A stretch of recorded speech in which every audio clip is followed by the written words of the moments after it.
Well, welcome everybody. Wow, what a pleasure and honor for me to be hanging out with these two friends and very noted painters, of course. And I know from students' testimonials, wonderful teachers, but also probably the most eloquent orators that ever set foot into those different iterations of the San Francisco Art Institute. So, and radio voices. So, this is great for me. So I was just going to ask a few, just to get started with things and to sort of go back in time and from our archival perspective here. I'm sitting in the archives here down at 20 Hawthorne Street in San Francisco. Um, I wanted to know sort of how each of you found your way to the school. Like, how in the world did you manage to, find that special turf? And maybe start with you, Dewey, as somebody who was there earlier than Jeremy. Well, hello, and thank thank all the people who took time out of their day to come in and hang out here for a few minutes. And I heard you say Labat, and that's extraordinary. But anyway, I came to the Art Institute through Fred Martin. I I was a uh, I got a scholarship from the Art Institute,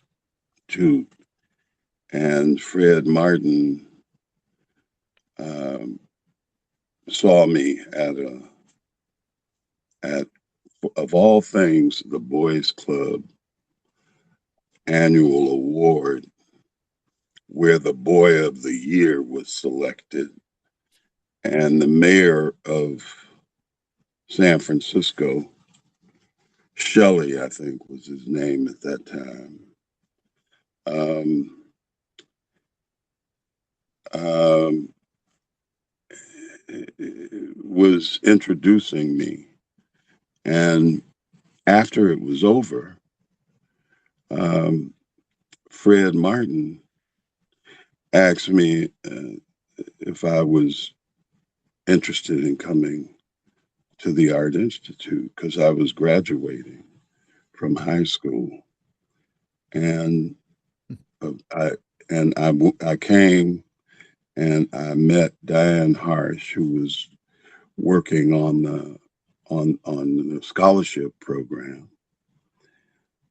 And I walked around the campus, and as I've said too often to repeat, I was frightened to death because I knew that all that crazy shit I saw in going on in there, I just and this strange substance I kept smelling everywhere I went, and the students were just had wine in their hands, and you go in the room and people's all wrapped up and gyrating, and I said, "Oh Lord, I can't go here, Jesus." Mm-mm. I never learned nothing up in here, so I went to arts and crafts, which I had a scholarship to. And then while I was at arts and crafts, it just kept bothering me, the weirdness. And I was so really attracted to the creativity because arts and crafts was great for learning technique. But once I determined I wasn't going to be a commercial artist, I headed right back to Art Institute. And fortunately, I'd made an impression on Diane Harsh and Fred, and they let me come back to the place that molded me into a creative human being.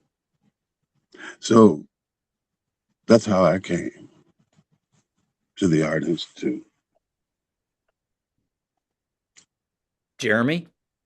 Um, Thank you, everybody, for attending. Thank you for the Alumni Association, Jeff, Becky, and Mary Teresa for creating the situation.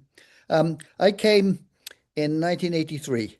I did undergraduate work at Oxford University at the Ruskin School of Drawing, graduate work at the Royal Academy Schools in London. And when I finished grad school, I thought, I need to see more of the world and the art that's practiced in it, and I need to go to another country. And so I needed to go traveling there, which I'd done on a few occasions to various countries, but I needed to go there for a sustained period of time. So I applied for the Prix de Rome, which in England usually takes place postgraduate. In America, it's something you can apply for in your later years, but in England, it's much more postgraduate activity. And I got shortlisted for printmaking and painting, which I practiced both, but painting was my primary interest. And I didn't get either of them, having got to interview stage, and I was thoroughly upset about that. And then my father said to me, who's an academic in Bristol University where I lived, he said, there's a fellowship called the Harkness Fellowship. It's a little like a Fulbright, but it's smaller and much wealthier, and they take artists, journalists, medics, and I think physicists. Anyway, I applied for this fellowship and I ended up receiving it. And once I received it, I then got a phone call from the location people who said, where would you like to go? When you apply for this fellowship, you have to independently apply to schools in America that you want to go to with the possibility of doing graduate or postdoctoral work there. So I applied to all the big universities and I got into Stanford and Columbia and two other schools, not RISD, one other school on the East Coast, Hartford School of Art, which is now closed. Anyway, I was accepted there preliminarily. So when I got the fellowship, they said, you can go to any of the schools you want to go to now. We'll make that happen. Or we'd like to give you a suggestion. I said, what would that be? They said, we want you to speak to Lawrence Eitner at Stanford University because he's interested in talking to you and guiding you. So I said, okay, great. So I had a long conversation with Lawrence Eitner, who was extremely helpful. He said to me, you have a great interest in art history, but you're really a painting practitioner from what I can tell. And I said, that's true. He said, well, there's only one school I think you need to be going to in America right now. I said, what would that be? He said, the San Francisco Art Institute. I said, really? He said, yes. He said, I'm very confident that you'll be accepted there. And I think it's an environment you need.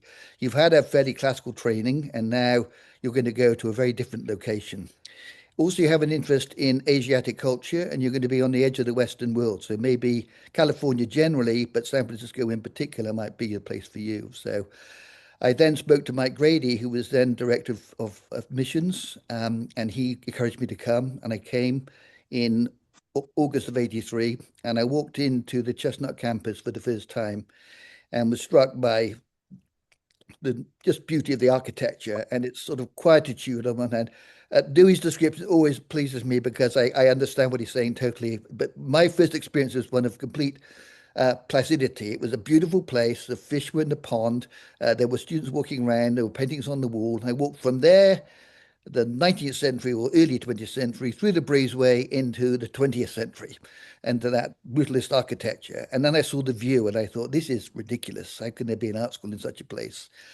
Anyway, I then proceeded to take classes as an undergraduate, non-declared, and then in the autumn, late autumn, decided to apply for the graduate program, and I got into the graduate program in December of that year and spent 2 years in those cases very happily. Just a note for those students, new and old.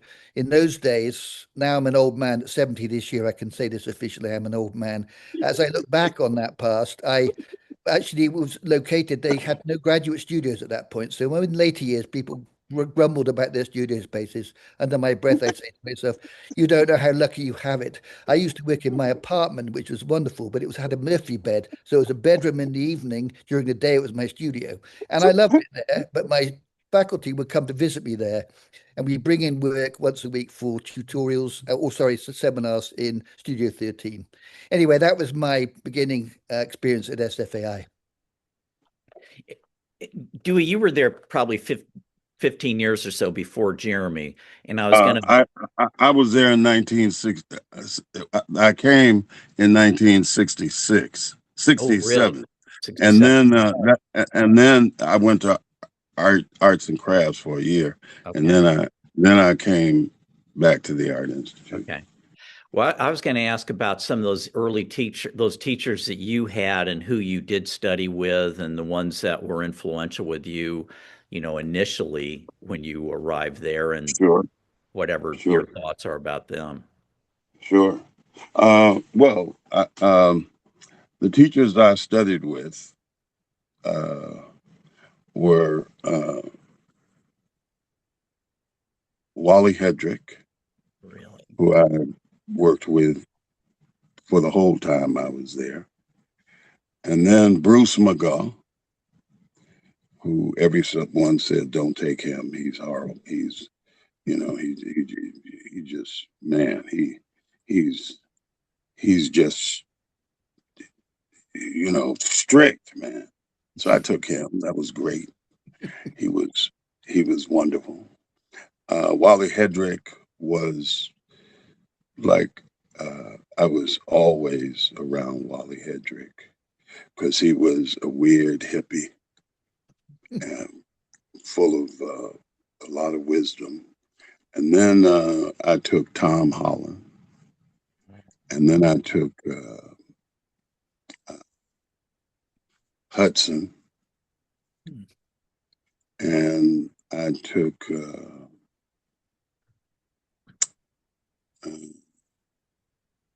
Did you ever have Julius Satofsky or Jack yeah. Jefferson, those people?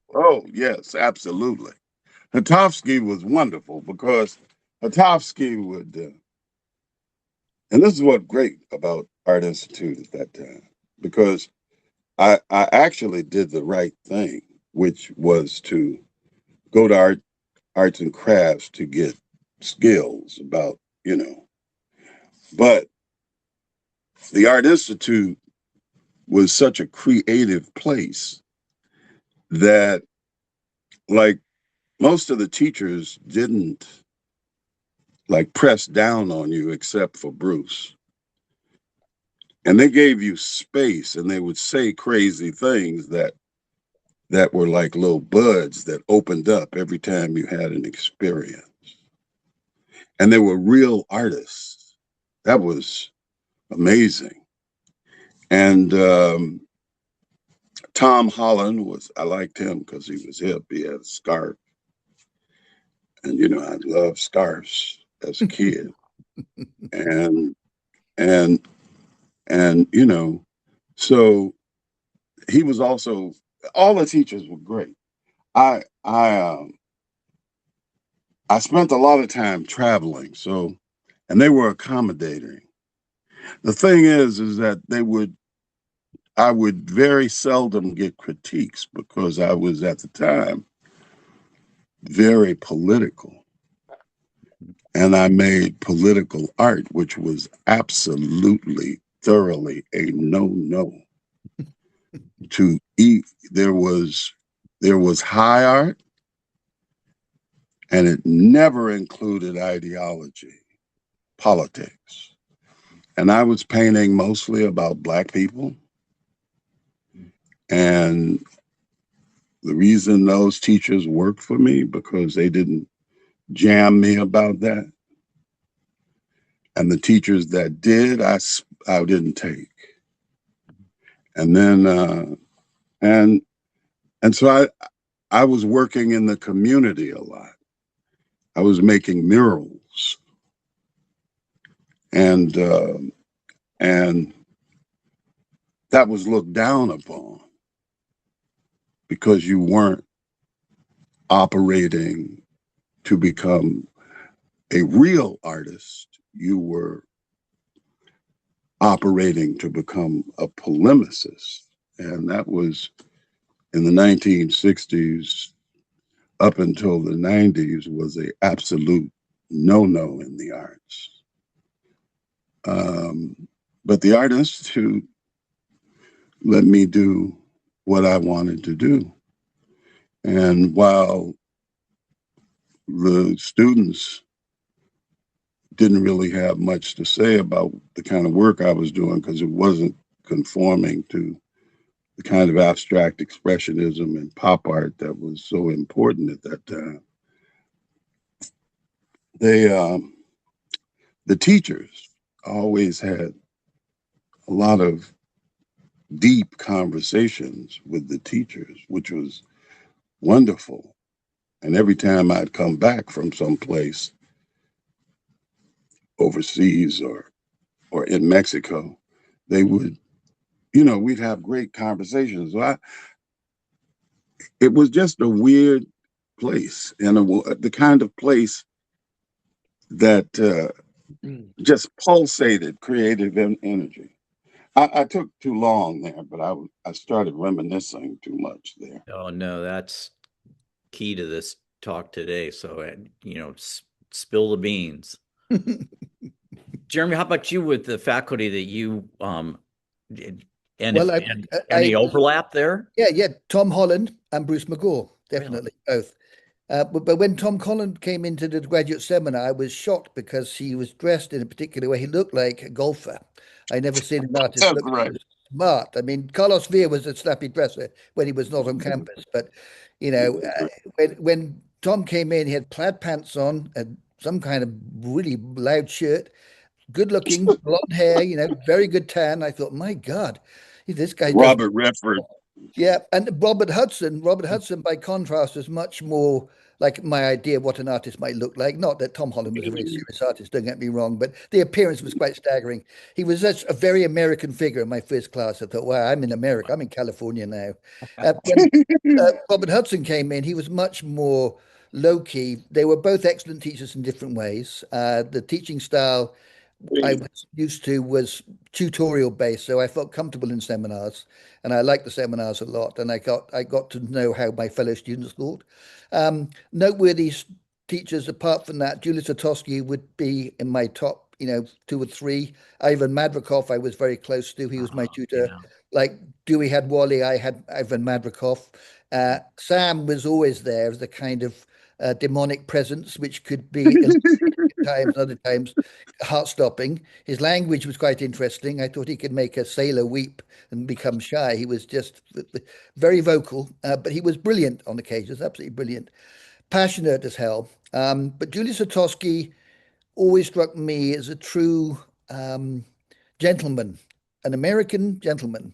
He was, I understand it, for the He working was class. great. Yeah, he was erudite. He'd gone through He the was World great. War II, came back, he studied and loved two of my heroes, Delacroix and Turner. And when we started talking, we shared that information, and I really felt I could get something from this chap. Bruce was very different, but I find it very useful. He was more Absolutely. pugnacious, but he was also challenging. He could be overbearing at times, but I think a lot of that was bravado. He was He great. cared a lot. Yeah, he cared a lot. He It's was great. personalities in the end. But Julia shared with me something which I'll share with you all because it struck me as a wonderful moment. One of my reasons for coming to America was the abstract expressionist, of which there was a group in England that knew some of those people, but I wanted to learn better about. And I knew that was a largely East Coast thing, but there was a West Coast component that I learned about, and SFAI was very much the center of that movement. But Julius Satosky, he was in the war, got out of the war, survived it, went to an Académie Julienne, I think, in Paris, where he took up his idea of being an artist on the GI Bill. With that, he then went to the Art Students League in New York. And I'm remembering this, I think, correctly. His wife, Linda, if she's hearing, will correct me, but I think that's true. But most importantly, what he told me was one of his first jobs was working in the new MoMA. And I think it was Alfred J. Barr, actually, the director, who said to him on his first day, because he was pretty hefty and, I mean, strong chap, said, I need you to work with the preparation for a new exhibition. Would you be interested? I could pay you extra money. He said, absolutely. Who is it? He said, Franz Klein. And I thought, oh my God, he's hanging Franz Klein's first exhibition with him as the main preparator. And he said to me, I asked him about Franz Klein, who always admired. He said he was absolutely, again, very much a gentleman. He was, he could rabble rouse, but he was a very thoughtful, very considered man and deadly serious about his painting, as they all were, I guess. But it was just that connection. I thought this is my 1 degree separation. And Julius knew Rothko, he knew de Kooning and all those people. He didn't hang out with them as friends, but he knew de Kooning. I think de Kooning would come from him for sort of girlfriend advice, if I remember. Julius would get a little annoyed with him. He said he got to sort his life out. Eventually he married and he did settle down. But anyway, Julius was a connection between, to me, the best of the 19th century British art, European art, Delacroix and Turner, and his own journey towards a kind of spiritual abstraction and semi-figuration, which I think he was truly a master of. And he had a kind of depth to him. And he said he wasn't, I used to say to people who took his classes later, you will learn by osmosis. Some people talk a lot, some people say very little, but what they don't say is very important because they infer, you infer from their silence as well as the few words they say, and you run with it. And what I learned as a teacher is, we are the holders of information and we are the catalyst to other people's imagination. And our job is to function not as sages that know everything, but as people who, when I did martial arts for years, I asked my sensei what sensei means. He said, essentially, it means one who has learned before. And that's what a teacher is, one who has learned before, and they share that wisdom with their students. And it's there for the exchange to take place. So Julius and I had many comments, and I owe a great deal to him, and Ivor Madrikoff. Shari Lamine was another person I worked with who was a wonderful drawing teacher. Barbara Rogers, who I think Fred brought in, Irene Piwan. We had this kind of fractious relationship at times, but I respected her. And she's a wonderful artist who tried tragically young, and she was a huge inspiration to many artists, male and female. And Fred was really, I got to know Fred more as a mentor than a teacher. I never took any of his classes, but we both had a love for Turner, Romanticism, and Chinese art, and that's how we bonded very quickly. So there were key figures there. Barbara Rogers was another one who came in. I think Fred was trying to sort of changed the gender basis in the painting department, which had very much male dominated. Mary O'Neill, various people had taught in the department on and off, but he brought in Cheryl Lamine and they brought Barbara Rogers in, who then brought in people like Pat Klein, Pegenbrook, and others to sort of create more balance. And it still wasn't perfect at the end, but we are going in the right direction. But Barbara Rogers, I found, was, she was a certain kind of teacher, but she was extremely encouraging. And I think she brought a lot of positivity to the painting department in terms of changing the gender balance. It had been a bit testosterone filled for a long time, and she kind of, evened it out a bit more. So I think we became a little more egalitarian as the result of her being there. But I think Julius and Ivan, if I had to, not pick favorites, they were all wonderful in their own way. But those are people that left a severe mark in my psyche. I feel I owe them a lot. Oh, it's Can I? I'm sorry. You go ahead. Can Go can ahead, I Dewey. say one? Can I say one thing very quickly uh, about Julius? Because Julius, this Zen approach that Jeremy described was really powerful because uh, I took several classes from Hatovsky, and he really did appear like a real artist. All of them were like real artists.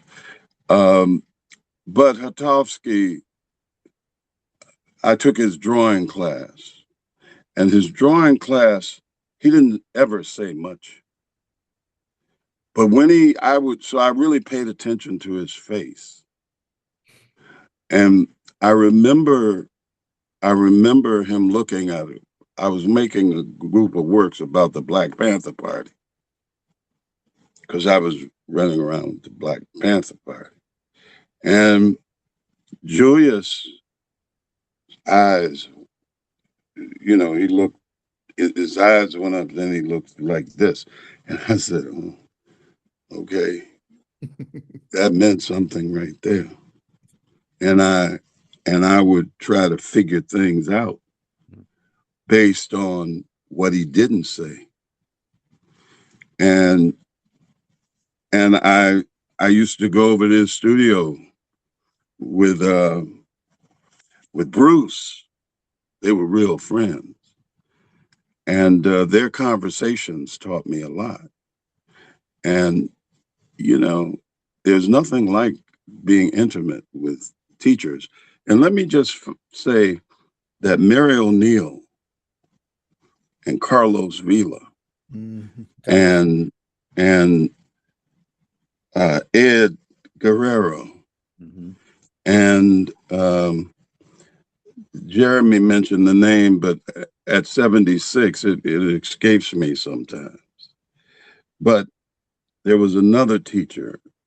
Anyway, those teachers, I didn't take their classes, but they were, I can't express how great it was being in their presence and hanging out with them, because I hung out with them. And they made it a very serious enterprise. Because one thing about the Art Institute is that it was heart attack serious. It looked like on the that it wasn't. It was people do anything. No, no, no. They did anything correctly and interestingly, and that was it. Also, let me have a shout out for another person I used to try to be around because she was so interesting looking, and that was Imogene Cunningham. Mm-hmm. And I took her class. I wasn't even interested in photography. She was such a brilliant person. Anyway, I'm sorry, but Well, that's Jared, me brought back all that stuff. Well, I think oh, that's really I think Carlos is a very special person to many people who ever knew him would know that and feel it.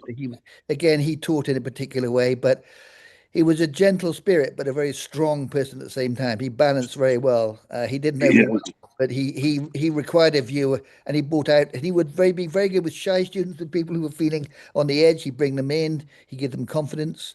But most of all, amongst the many things he did was, I think he helped the Art Institute wake up to issues of race, uh, inequity, etc., and bring it into the fold of art.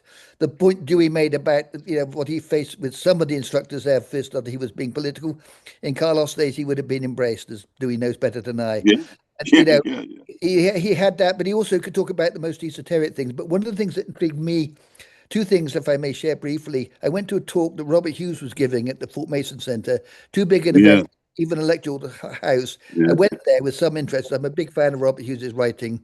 He yeah, could be vociferous, but he was also very truthful. I liked his thinking. But I'll never forget, Carlos is in the front. We were sitting, most of the faculty were there, seated various areas, but uh, Carlos was fairly near the front. And before Robert Hughes spoke, he said, I just want to make a few comments. He said, before I begin, thank you for being here. He said, I want to recognize the presence of a very seriously good and decent human being and wonderful artist, Carlos V. And I thought, wow, this is Robert Hughes, it's like the wow. key to his career.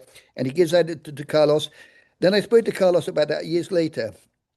And then I learned about his own journey to coming, from San Francisco, going to the East Coast, thinking he's going to learn about the abstract expressionists. And he thought, well, wait a minute, this immediately doesn't have anything to do with my own culture. He started to go back into himself, his color, his racial orientation, his ethnicity. He said, I've got to go further back. And that's when he opened himself up to the more shamanic and the more idea of the primal and the symbolic. And it was a brave act on his part because he probably could have had a good career doing what he was doing, but he wasn't authentic. And that's the one thing about most of the instructors there, good or bad, was the authenticity of what they do. And what people, I think, didn't appreciate about the Art Institute from the outside is that you didn't have to be famous to teach there. I mean, Yale and all these other places can laud the people who've been, doing whatever, but you needed to be an artist to be at the Art Institute to teach. So there are no professional teachers at the Art Institute. There are professionals or there are artists who teach. And that was the difference. When you went to other schools, you realized people had been taking classes in order to how to communicate. Each one of those people, good and bad, communicated from an authentic space of creativity. And when they weren't in the school with you, they were in their studios, maybe down the bar too, but mostly in the studios and doing their thing. And you had that sense you're in the presence of a creator and a worker all the time. And it reminded me what it must have been like to some degree with the old academies of Europe, where you work under Rembrandt or Leonardo or the schools of certain artists, where you learned your craft, back to Dewey's point, the craft aspect, and you learn the craft aspect, and then you learn about your psyche, then you learn about your soul or your inner self and how those two things can integrate. So the that's painting, right. That's right. painting became a manifestation There of you go. consciousness, pure and simple, and that There you required go. physical skills and it required an openness of mind and a capacity to understand experiment and resolution.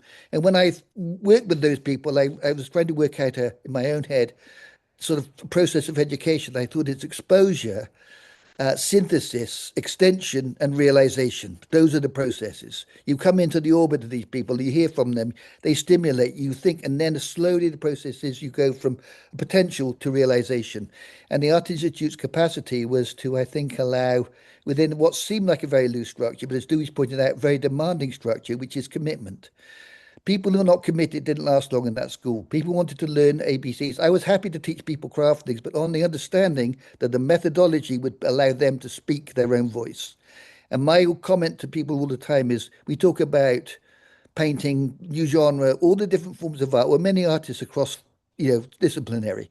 And the one thing I notice is, as when you speak, if you speak to me, Jeff, you phone me and you think I'm a French friend, and I say to you, Jeff, this is not Pierre, this is Jeremy. You say, how did you know I was speaking to you? I was speaking French. I said, because I know your voice. Your voice does not change with your language. That's the, and that is what the Art Institute would help people find their voice. And at the time when maybe they didn't realize they even had one. And I think that that was very empowering for a lot of people. And I think that it was unorthodox and sometimes wild and crazy, absolutely. But within that, it wasn't a sanctuary. It was a place within which all sorts of things could happen. The boundaries were permeable, but in the studio, all sorts of magic happened. And I think the Art Institute reminded me, beyond technique, beyond eloquence, and all these other things, do you have something to say, and how do you do it to carry meaning?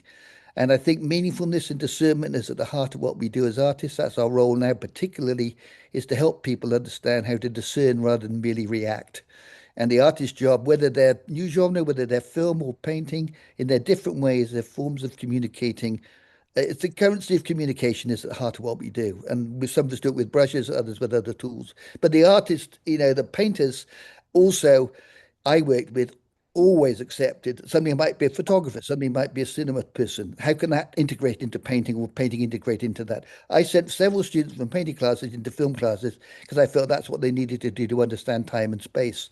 And they come back and make beautiful films. Some went off to become filmmakers, and that was what was great about the art. There were arguments among faculty about funding and all the rest of it. Fred was a great arbiter of all of that.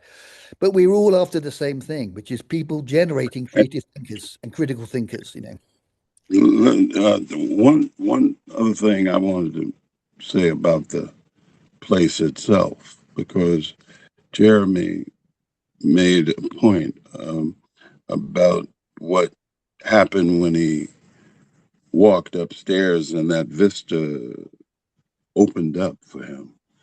And that's kind of like what the Art Institute is. Like you go through that portal, and then that portal is kind of compressed. You go through that hallway, and that hallway is further compressed. And then you walk out into that courtyard, and the whole vista opens up. And that's what happens to your mind. Like the minute you walk into it, it belongs to your own personal thought process. And that's compressed. And then by the time you leave, the vista is huge. And it always points back at you. And that's why the Art Institute, when you go to it, all those haints are there and you become aware of them. The haints never leave. And those haints, you can be sitting in a corner and you can feel them.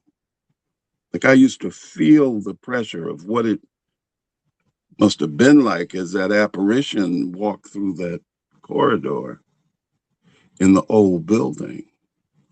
And that was Mark Rothko or Clifford Stills or David Parks. Like I used to sit at those steps and that going down that stairwell and see these old white geniuses. And I used to think what it must be like when you help to shape a way of thinking in the world. And you come through here, this place right here.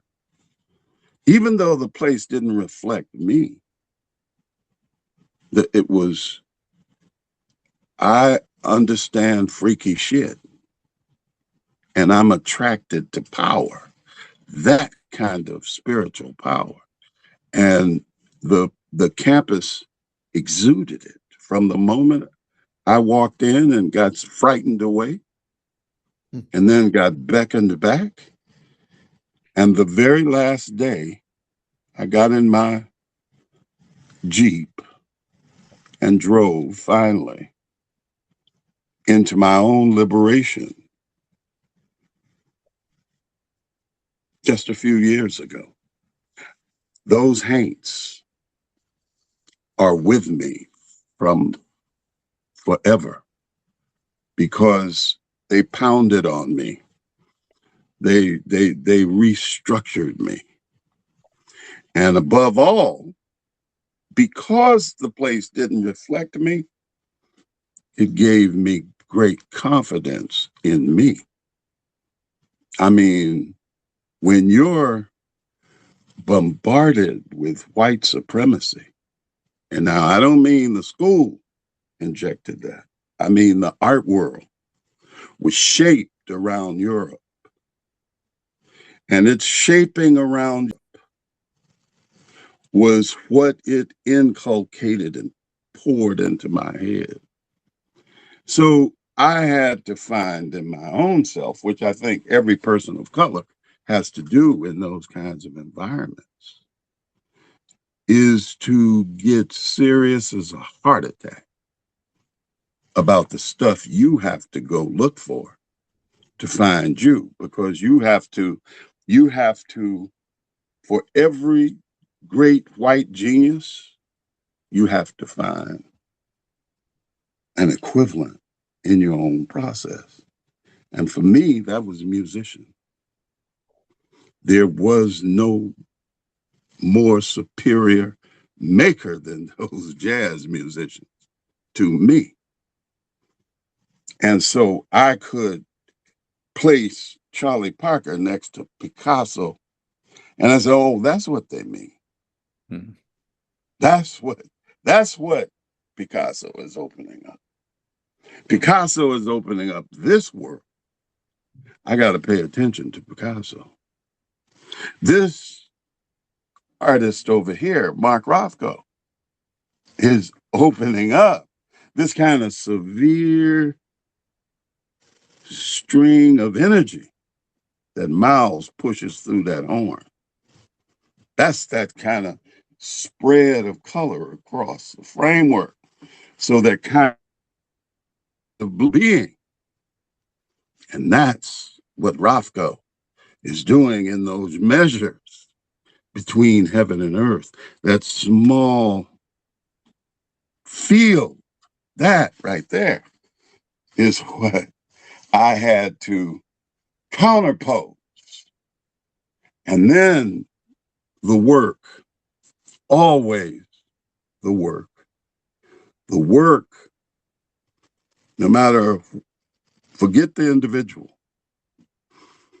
I didn't care nothing about biography.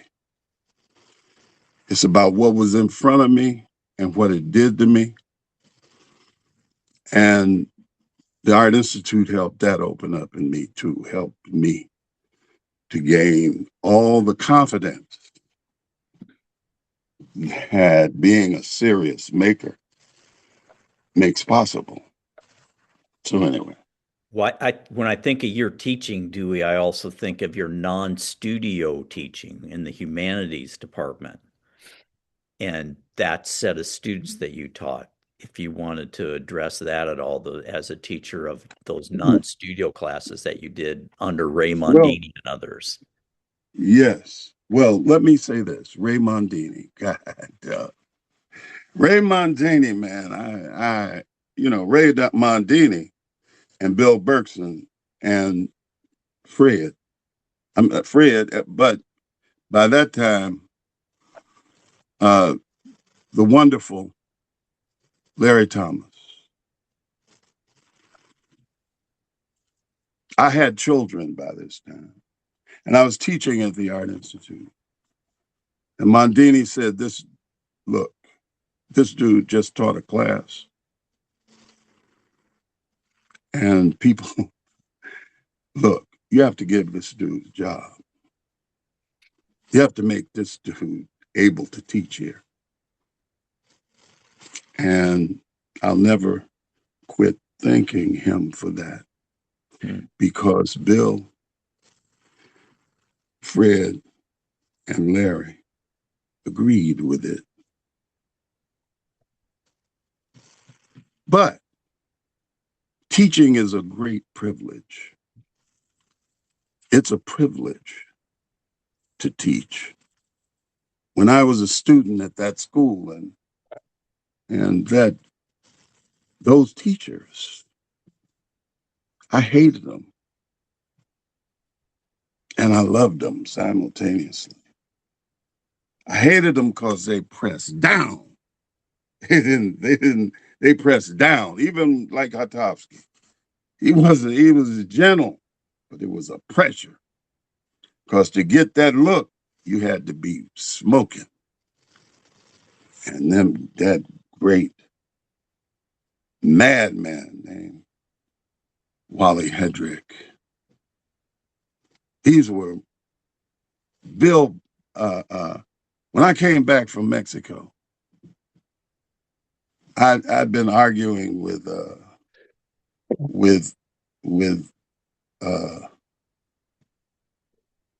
Bruce. And when I was in Mexico and I was talking to Elizabeth and Pablo Higgins and that brief encounter with Siqueiros, they mentioned the same thing Bruce had mentioned.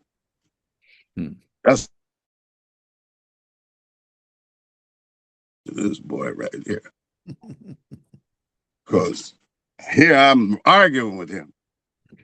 And I get to Mexico and hear these, I didn't even know they were the freaks they were. That's how ill prepared I was.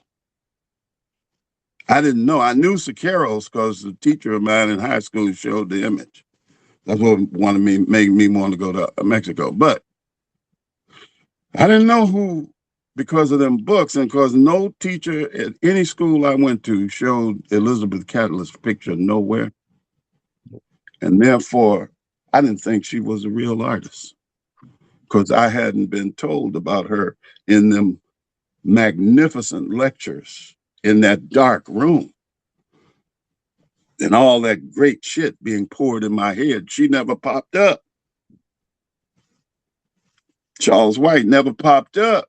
Norman Lewis, one time they put a picture up, Alfred Barr, and they were at a table talking about abstract expressionism, and I was the only person in that entire 150 student auditorium that saw that little black spot over there by next to Alfred Barr.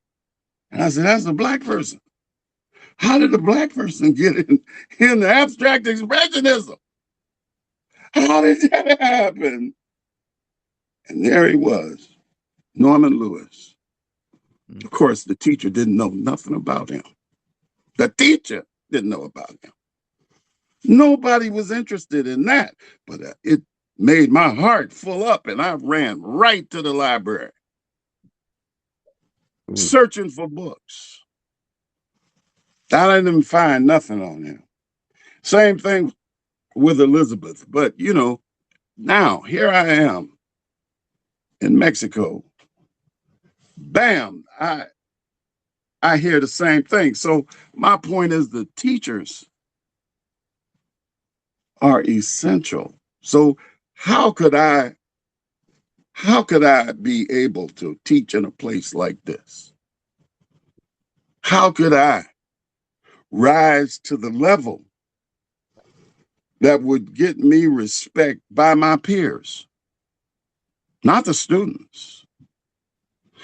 But I taught for almost 15 years before I came back to the Art Institute. Mm-hmm.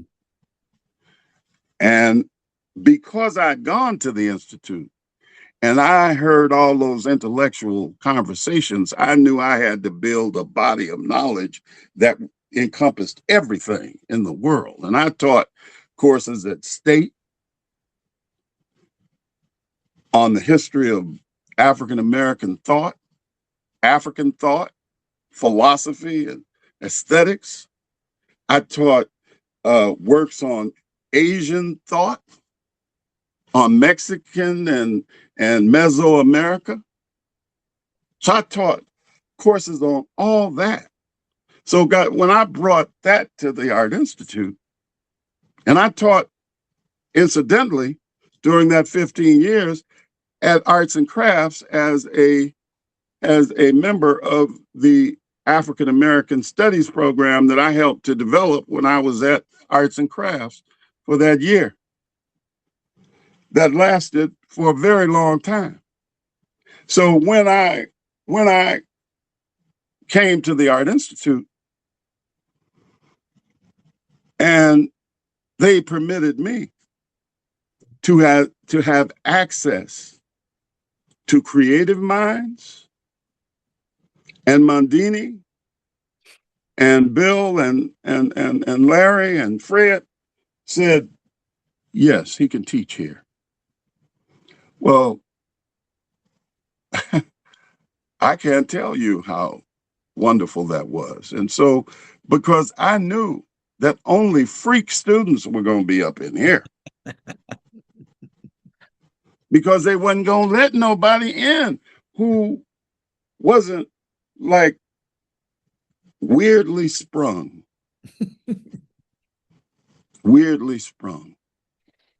which meant, It improved the library a lot, Dewey, all those classes that you taught. Well, let me say Believe this. It was a pleasure because the students were ruthless, and I had to be prepared for every question because they came with stuff I never thought about. And in those other environments, I never thought about that. Mm-hmm. I remember I was teaching a course that was talking about India, and the Hindu belief system going back to 900 BC, and I spoke and a person who had lived in India, and I was talking about a caste system, and that person jammed me about putting my own opinion into the discussion. So I had to go into books and read to the class where I had gotten that material, so that the person who had one experience now had nothing to do with an experience 900 years ago, 2,900 years ago. So from that point of view, I loved it because it gave me an opportunity to pull a lot of stuff together. Because when you're a maker, you live in a multiplicitous world. Everything in it is full of connections and opportunities. And that's what I wanted to bring to the classes I taught, that there is no one way of thinking, that thinking is huge, and you have to be able to bring it into your work. Not everything, but what you need. The point is what you need. And that institution taught me, because I never gave anything to anybody, that they didn't give me much more than I gave. I gave something, but they gave me much more. I think about some of those students and their questions right now when I'm in my studio. So teaching was a great honor, but I'm glad I don't have to do it anymore. because now I get to be 1,000 in my studio. 1,000 in my studio. It's where that all my energy is in there because I brought as much as I possibly could to teaching. And that meant that whenever I got close to something, I had to resolve it after I got through preparing for school because I wasn't coming unprepared because the Institute won't permit it. Anyway, Well, I'm sorry I went on so long. I'm going to press down. I'm going to press down on you, Dewey, just like Julius. So we expect a lot out of you in that studio. Well, now I didn't say that. All I said was I was glad to be there. I didn't say what I'm hopeful. Okay. I'm hopeful. Let's put it that way. I'm hopeful. I think we were going to show some pictures and actually a little video clip of something. Do you think we can still do that, Becky? If she shares her screen, and it may trigger some other thoughts about you guys. And I do have a couple more questions, but I also want to make sure we gave some time to people in the audience to fill in some questions. But you might get a kick out of seeing some of these pictures and some of the people that were that you guys have been talking about too, to refresh some viewers' memories.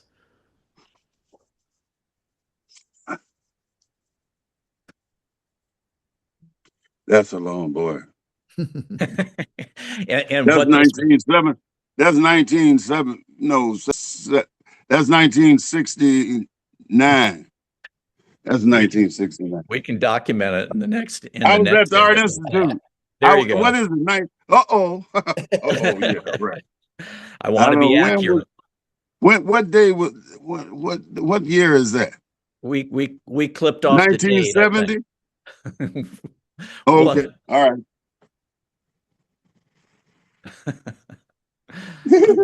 I want to be accurate. Yes. Is that what I said? That's the quote underneath your picture there. Yeah. That's a little kid right there. That's a little kid. Searching for something. Yeah. Well, that's what I went to Mexico to do. Then your project. Yeah. Yeah. And then Mary O'Neill. That's Mary. Yeah, boy. You know, Mary looks so young. You know, I made the mistake of hitting on Mary. I didn't. My partner said, "Look, man, that's the teacher, man. That's the teacher." I said, "That ain't no teacher." And then Mary fell out laughing. Then I went in the classroom. I said, "Oh man, woo, Lord." But Mary was wonderful, just magnificent. You know, I think we have a little video clip of this, which we wanted to ask you about, Dewey, but this is a clip of some construction scenes at the. Oh yeah. Yeah, I was there when they were. Oh no, I thought that was DeFale's painting, but that's when they were putting the school together. Yeah. No, there it goes. There it goes. Yeah, I came in. They had just finished the school when I got there in 1967.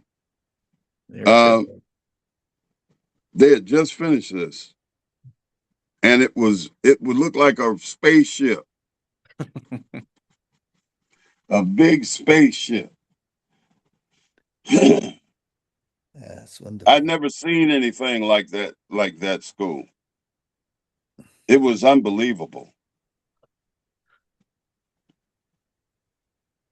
What do we got next here? Oh, then we have look at my man. Look at my man. Boy, my man is too hip. Look at it. That must have been 85, I think. Wasn't it 85? It's the 85 MFA group. Yeah, that's right. Look at it. That's your class? Yeah. Well, that's the group that graduated with me in 85, yeah, for the MFA. Yes, that's your class. That's great, man. Look at that. Well, I'll be. It's a good group. Oh, yeah, man. Look at them. Brilliant. The brilliance. Yeah.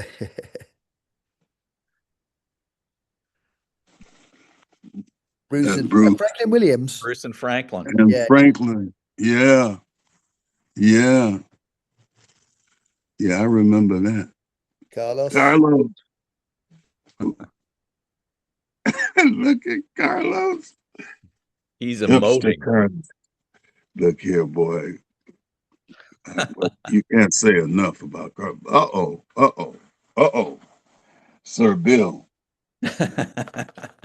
Sir Bill. Look at that profile. Very, very Oh, good. it's wonderful. Wait a minute. I'm a copy this.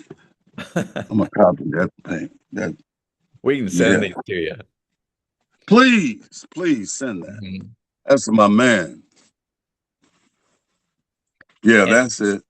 this is the Rose, Jay DeFeo's the Rose when the Whitney was moving it out of the Yeah, Macmillan conference room. yeah, But yes, I remember. you must have been there, Dewey, when you really could see it before they covered it up Look, even. look, man, look, man.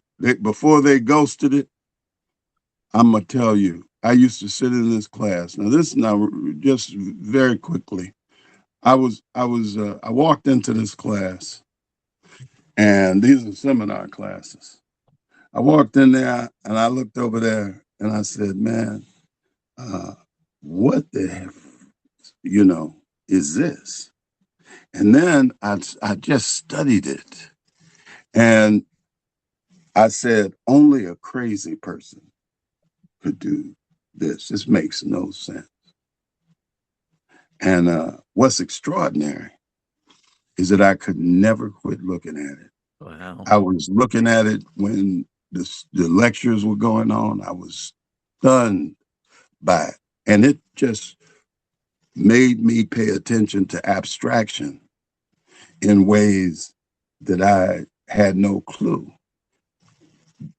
And I would later, I studied with her husband, and then I studied with her in graduate school. Mm.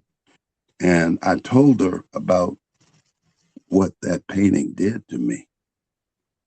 Every day that I sat in that class and stared at this rock painting, it looked like. I Mm. didn't even know oil paint and a bunch of shit like could do like that. Anyway, that was that that is a magnificent picture, man. Mm. And I'm gonna tell you, yeah. So that was a great day because finally they made her what she always was, Mhm. which is a great, great painter. And at the highest level of abstractionists, just like Joan Mitchell. Mhm. Freaks. They were right there. And if it wasn't for that idiocy, Alfred Barnum would have been putting her at their work. She was second generation, but the point is, she would be right there. Mhm. And so I'm so happy. I was so happy when I saw that thing come up out of the ground and get lifted and put on that boat. That was great, man. That was great for a great artist. Is that it? Mm. All right. Maybe we have time for some questions, Maria. Yes, everyone, if you have a question, please put it in the chat. We have like a couple more minutes, maybe one or two questions. We have a couple of really nice comments there, Jeremy and Dewey. I'm going to send them to you. And Thank you. Thank you. also, Mike Grady, is he still It's here? Grady. He was Grady. there earlier. I called him out. He was here. Mm. But I think, yeah. Let's see. Are there any other questions? Otherwise, we're going to stop the recording and you can ask in person. Do you I prefer was that? I was going to ask Jeremy about the China trip as Oh, an yeah. auxiliary Yeah, aspect of education. absolutely. Yeah, when I came there, it's a few years after I got there, I think 87, 88. You may know, the archives will tell us for sure, but Fred Martin had long wanted to form a relationship with schools in China. The idea of an exchange was really at its heart, but because of the economic discrepancy between, the Chinese income and that, they didn't really have a middle class as they now have. But back then they didn't, so students couldn't come to us. But Fred connected with the Jiaozheng Academy, now the China Academy of Art in Hangzhou, which in Chinese art circles, there's three main academies, or two main academies, I should say, CAA and the Central Academy in Beijing. And they vie for their Yale and Harvard kind of status. They're both excellent schools of many. Anyway, Fred formed a relationship with them and they invited him to come there. He started doing trips. And after I'd been at the school for a while, I was very close to Mike Rady and Fred. Fred and Mike were very close. After a while, Fred was getting older and he still had a lot of energy, but he didn't want to be responsible for the students on these trips. The trips initiated were basically we would go to China. We'd be hosted by the academy. We'd be met at the airport. In those days, it was, as I remember it, Shanghai. And then we would be escorted through parts of China for maybe 1 or 2, maybe 10 days. Then we go to the school where we'd have about 2 weeks of education under Chinese instruction. Students would learn about calligraphy and landscape painting from master teachers there. Anyway, in time, Fred asked, knowing my interest in Asia, if I would be interested in leading the China trip. And I said, I'd be, yeah, absolutely. Mike did, I think, a couple of times. And then I took over. And it was a true adventure, absolutely wonderful. What was fascinating was watching our students go into this new landscape. I mean, I was amongst them. It was new to me too. I'd never been to Asia, so it was very exciting. But the actual process of them absorbing that different culture over a period of, I don't know, 10 days of travel, then 2 weeks of instruction, seeing them interact with a whole other community. The students in the academy were very friendly. Some had good English. We had nobody who spoke Chinese, including me, I'm ashamed to say, but they were very good with their English, and we got to be pretty close. Anyway, in time, it was during one of the presidents, I can't remember who it was. One of them was not interested in carrying on the program. I did it from 1996 until about, I think, the early 2000s or thereabouts. I think about 7 or 8 trips there. As a result of that, my friend Ren Ming, who was a student who came from the China Academy, when Fred first went there, Ren Ming was his translator and a very good artist in his own right, finishing up at the academy there. And Fred encouraged him to come to the Art Institute, which he duly did. And he's now been here in America for many years. And he and I have done many projects in China at Chinese academies, doing basically introducing acrylic painting techniques to newly minted graduate students and first year teachers, and sometimes graduate students. So I do like Bob Ross without the hair in front of Chinese students making a painting, and then they ask questions and I throw materials around.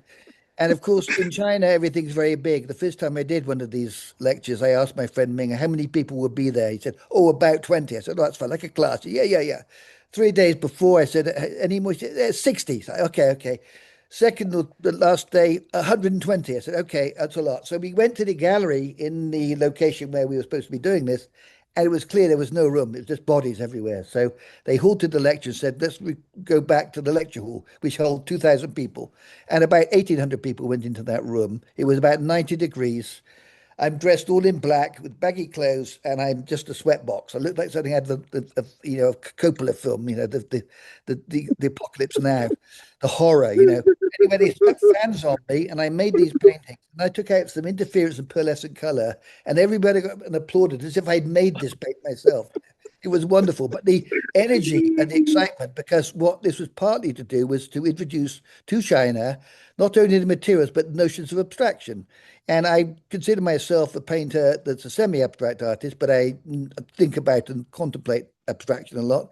But I find it beautiful to have this sort of intersection where the Chinese post the sort of socialist realist stuff as China opened up in the late 80s after Tiananmen Square, or thereabouts. It opened up, the middle class began, and then they were absorbing a lot of Western culture more fully. And there were questions being asked about them, about the Western traditions. And what I find interesting was that the Chinese and the Russians really embraced modernization, but they didn't understand modernism as a corollary.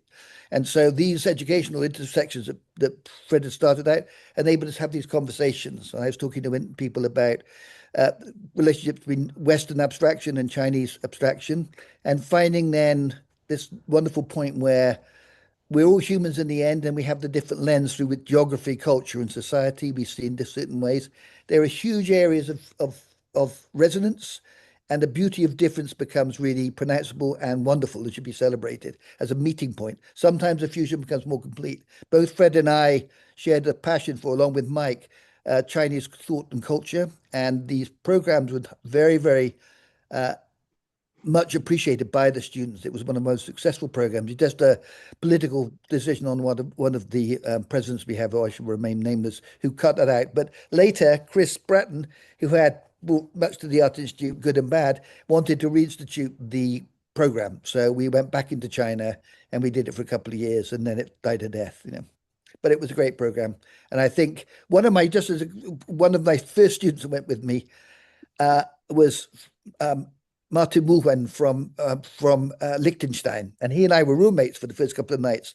When we did the calligraphy class, it was his first time doing calligraphy. We had several hours of instruction. Then we were given a paper. We began the process.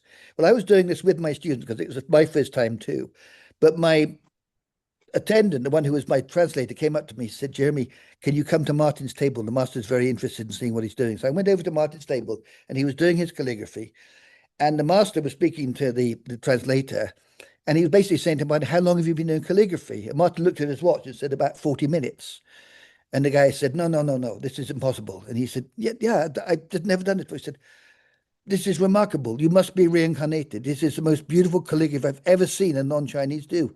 And Marty went, he's a very shy guy, went completely red. And he said, and the guy said, "I'd like to swap a piece of my work for this calligraphy. Can I have it when you're finished?" And that was it. So Martin was, much taken with that, but so impressed with the culture generally, he went back to do graduate work in Guangzhou University, learned Chinese, went back a year later. So that program sent him back, and a couple of other students went back to study in China. So it really had a legacy in terms of international relations that I think was very positive. Nice. Well, thanks, you guys. Thank you. Thanks for letting me tag along. No, thank you for keeping us organized. Always good. Always good talking to Jeremy, and great to see you, Jeff. And wonderful. Let's Thanks so cross much, paths everyone. soon. Yes, thank everyone. Yeah. Thank you, everybody. Okay.